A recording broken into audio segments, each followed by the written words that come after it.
Hi friends, and welcome back. If you've been following along with my Toddler Quilt series, then you know in part one we made all of the blocks for our quilt top and put them together. And today we're going to move on to part two and add the borders. Now I'll show you how I measure out everything and attach my borders. Plus, I'll be adding a special feature to the top border of the quilt that gives this quilt a little extra personal touch. So let's get sewing. Okay, so for our borders, you're going to need 3 different colors that coordinate with your colors that you have in your quilt. Now I'm doing solid colors. If you want to do some printed fabric, you can do that. Whatever is your preference. I'm starting out with the yellow for the first border, and I'll show you how I'm going to do that. Set that aside.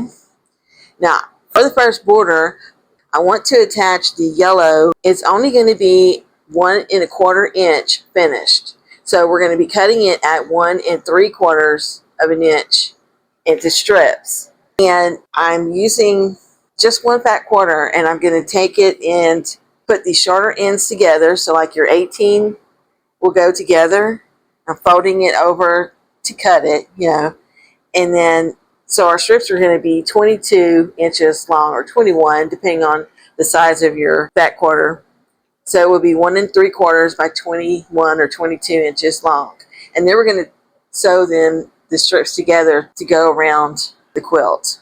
Now, I wanted to do the yellow because you can see I did my cornerstones in the quilt yellow. In this way, it's going to kind of bring those out, as well as some of the other yellow in the quilt. And my little nephew that I'm making this for loves the color yellow. Okay, so I'm going to set this aside, and I'm going to cut these up, and then I'll be right back. Okay, so I've cut all of my strips, and I got 10 out of a fat quarter. The top measures approximately 36 by 48. So I'm going to take 3 of these strips and sew them together for each of the sides. And I'm going to sew the sides on first. And then I'll go back and I'll take 2 and sew them together and place the top and the bottom borders. Okay? And then, so to sew these, you can sew them together end to end, or you can sew them at a diagonal. Okay, so I'm going to do that. Start sewing these end to end. And then I'm going to sew them first to the sides of the quilt. And then after that, I'll go and I'll sew the top and the bottom. Okay, so I've attached my yellow border, and just wanted to show you that I did attach it to the sides first, and then I attached the top and the bottom. Okay, and I have a little bit of excess right here. I'm going to just take my ruler and cut that evenly. So you'll do that to all sides. Okay, and so I'm going to do the same thing with the red. Okay, so for the red border, for the sides, I'm attaching 2 of the strips together, so they'll be 88 inches long approximately. And I'm going to attach these the same way that I did the yellow. Okay, and then for the top and the bottom, I'm going to need a piece from the strips that I use on the sides. And it should be plenty long enough to attach to the other 2 strips that will go on the top and the bottom, because they won't be quite long enough. And so I'm going to attach about a 10-inch strip to it. And so then what I'll do is I'll take my strip and I'll fold it in half and get the center, and then line it up with the center of the top and the bottom to sew them on. Okay, and when I get to that part, I'll show you what I mean. So right now I'm just going to go ahead and sew these 2 onto the sides. Okay, so I've finished attaching the red border to the sides, and now I'm just cutting off this excess nice and even. Okay, and so I'm going to use this extra piece to attach to one more strip of the red. This is for the top. So I'm going to attach this extra piece that I got off of the side pieces. I'm just going to place them right sides together and sew straight down just like I did the other ones. And so that'll give us a longer piece for the top. And then I'm going to take this piece and I'm going to fold it in half and find my center. And then I will place the center of that border with the center of the top of the quilt and the bottom of the quilt, and then sew the top and the bottom strips. Okay, and if you have any questions on anything that I'm explaining to you, just put a comment below and I'll get right back to you as soon as I can. Okay, so I'll do that and then we'll go on to the green border. Okay, so I've finished attaching the red border to the quilt top.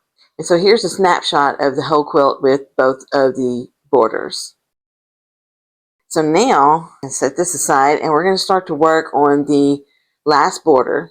And I wanted to show you that for this border, I've cut 6 strips of the green, and these are 4 inches by width of fabric. So if your fabric is, 42, 44, whatever the length is. And I've also cut 2 strips of 5.5 inch wide borders by width of fabric. The 5.5 inch borders is for the top of our quilt. The rest of it is going to go on the sides and the bottom. So you're just going to do the same thing that you did with the other border. We're going to sew 2 of these strips together and put on the sides first, and then you'll sew the last 2 of the 4-inch strips, and you're going to attach this one to the bottom of your quilt, and you'll center it, just like you did the others. Okay, and then when we get to the top border, we're going to sew these 2 strips together as well, but we're not going to attach it just yet because this is where we're going to put our special little feature. And so we'll do that one last, and I'll set that aside, and I'm going to go ahead and attach the sides and the bottom borders. Okay, so I have sewn the last 4 borders to the sides and the bottom, and set that aside and move on to the top. This is where I get really excited because I love to put the name of the child that I'm making this quilt for in the border. And so I'm just going to use some scrap fabric that I have left over from my fat quarter. So for the letters, I have drawn my own on some plain paper, and then I trace it onto the fabric and cut them out. I've gone ahead and I've drawn out the letters that I need for my nephew's name. And his name is Luke Allen, and I'm putting both his first and middle name on this quilt because his name is so short, it's just 4 letters. So I wanted to put both. And so I've just drawn out the letters that I needed for his name. But you can go online and do a search for free printable applique letters, and there are many sites that have them that you can print off and use. But I went ahead and drew them this time because I wanted to make sure that they were a certain height, because the borders that I usually put on these quilts are about 6.5 inches, and you can do that if you want, especially if you find letters online that are a little bit taller. And so I wanted to make sure that my letters were only about 3.5 inches tall so that it would fit on my 5.5 inch border. So I'm using both lower and uppercase, and so here are a few examples of some of the quilts that I've already made in the past for the children in my family and their names.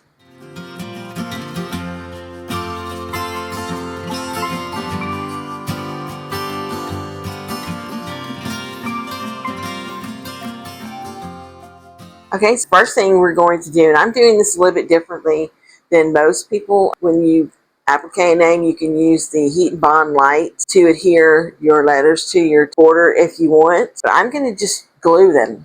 I use just a plain school glue stick. It's non-toxic, it's washable, so that whenever you wash it the first time, everything's going to rinse out. The glue won't stay in your quilt. So to do this, you just want to grab a piece of one of your scraps, and then you'll just take your letter and you're going to turn your letter backwards, and you're going to trace it out on the wrong side of the fabric. So just turn it over this way, and I use a pen. You can use a pen or a pencil because it's not going to show up. And just draw around it and then cut it out. And that will give you, see, I've got a yellow E here. And so I've already done all of this and cut out all the letters. And I'm going to show you what they look like on my border. Grab these. So I'm not going to be able to get the whole thing in the camera. This is his first name. Okay, and so I just lay them out on here evenly. You want to make sure that you're leaving about 1 inch at the bottom and 1 inch at the top. And this way, you've got plenty of room for your 1/4 of an inch seam when you go to sew this on the top of your quilt. And you also have, plenty of room at the top so that when you're folding over your binding, it's going to look nice.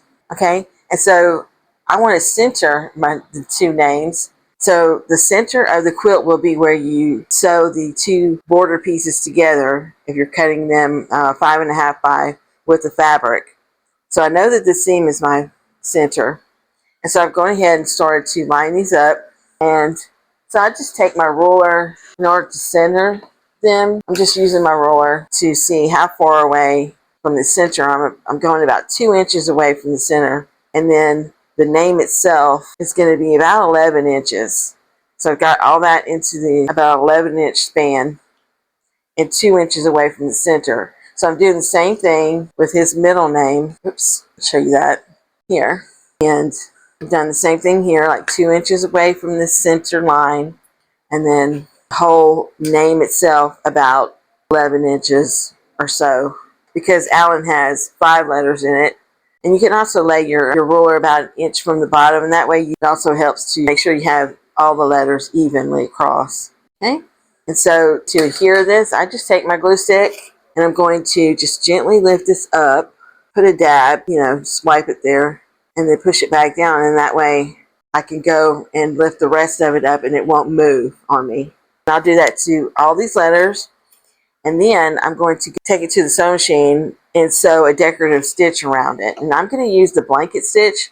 I really like that look, so but you can use a satin stitch, or you can even use a straight stitch if you don't mind a little bit of fraying around the edges. And so I'm going to go and sew all around these letters, and then I will attach my border to the top using my center seam here and centering it with the center of the quilt at the top, just like you did the other borders. Okay, and then when I'm all done, I'll show you what it looks like. Our quilt top is done, and this is a close-up of the name.